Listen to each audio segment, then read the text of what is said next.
Welcome to PsychWSigmund, the podcast, where we delve into the fascinating world of psychology and explore the intricacies of the human mind.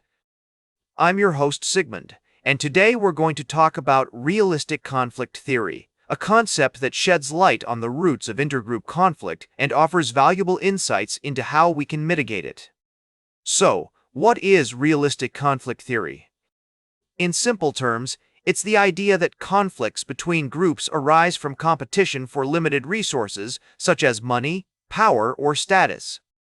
This theory was first introduced by psychologists Muzaffer Sharif and Carolyn Wood Sharif in the 1950s, and since then it has been widely used to explain conflicts between different social groups, including racial, ethnic, and national groups.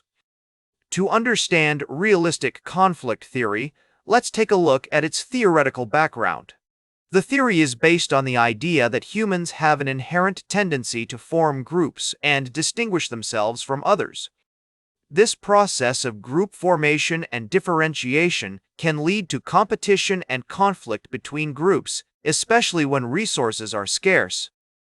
The Sheriff's research showed that when groups are in competition for limited resources, they tend to develop negative attitudes towards each other, which can escalate into conflict.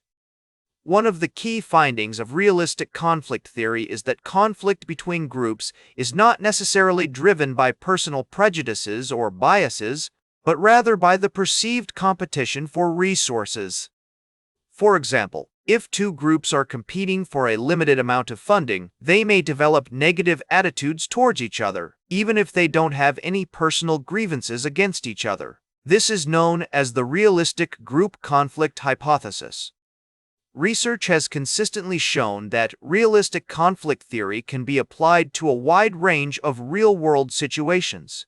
For instance, studies have found that conflicts between different ethnic groups are often fueled by competition for resources such as jobs, housing, and education. Similarly, conflicts between nations can be driven by competition for resources such as oil, water, and territory. But realistic conflict theory is not just about understanding the causes of conflict, it's also about finding ways to mitigate it. One approach is to increase cooperation and interdependence between groups. When groups work together towards a common goal, they tend to develop more positive attitudes towards each other, which can reduce conflict. This is known as the contact hypothesis. In therapeutic settings, practitioners may use techniques such as conflict resolution training or intergroup dialogue to help individuals develop more empathetic and cooperative attitudes towards other groups. These approaches focus on building trust and understanding between group members and can be effective in reducing intergroup conflict. To illustrate this concept in action, consider a community development project where different ethnic groups are working together to build a new community center.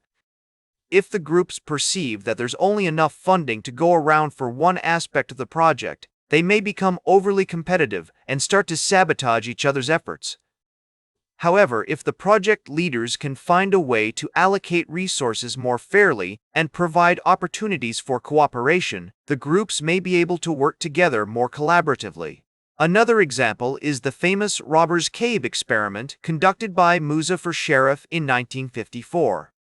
In this study, two groups of boys were taken to a summer camp and initially kept separate from each other. The groups developed their own social norms and hierarchies, and when they were finally introduced to each other, they engaged in competitive and aggressive behavior. However, when the researchers introduced a common goal that required cooperation between the groups, such as pulling a stalled truck out of the mud, the boys began to work together and develop more positive attitudes towards each other. In addition to its practical applications, realistic conflict theory also has implications for our understanding of human behavior and social interactions.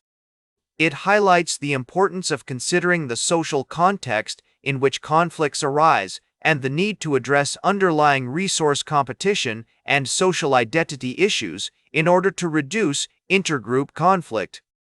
For example, research has shown that when people are forced to compete for limited resources, they're more likely to engage in aggressive and competitive behavior. However, When resources are abundant and there are opportunities for cooperation, people are more likely to engage in pro-social and cooperative behavior. This suggests that the social context plays a significant role in shaping our behavior, and that by changing the social context, we can reduce intergroup conflict. In conclusion, realistic conflict theory offers valuable insights into the roots of intergroup conflict and highlights the importance of addressing underlying resource competition and social identity issues. By recognizing how this theory plays out in our lives, we can take steps to mitigate conflicts and foster greater cooperation between groups. As we navigate our increasingly complex and interconnected world, understanding realistic conflict theory can help us build more harmonious relationships and create a more just and equitable society. That's all for today's Psych with Sigmund. Remember to like, share, and subscribe. And until next time, may your ego find balance between pleasure and reality.